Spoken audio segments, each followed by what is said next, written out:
আসসালামু আলাইকুম। আমি আজকে আপনাদের সামনে স্বাস্থ্য নিয়ে কয়েকটি কথা বলবো।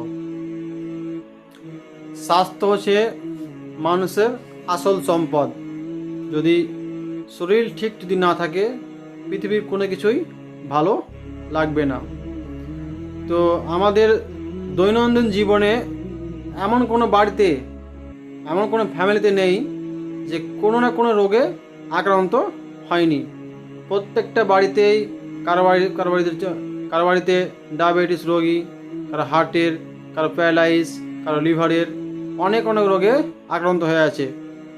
তো আমাদের একটাই কারণ যে আমরা দৈনন্দিন যে রেগুলার খাবারটা খাচ্ছি, এই খাবারটা আমাদের শুদ্ধ ভালো খাবার খাচ্ছি না।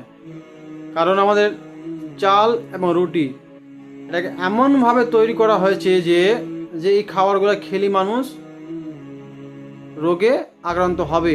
দেখেন, প্রত্যেকটা মানুষ কোনো না কোনো রোগে আক্রান্ত হয়ে আছে।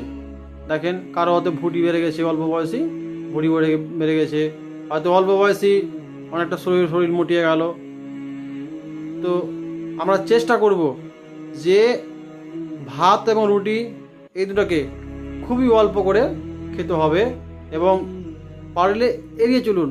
আরও অন্য অন্য অনেক খাবার আছে, ওগুলো খান। আসসালামু আলাইকুম।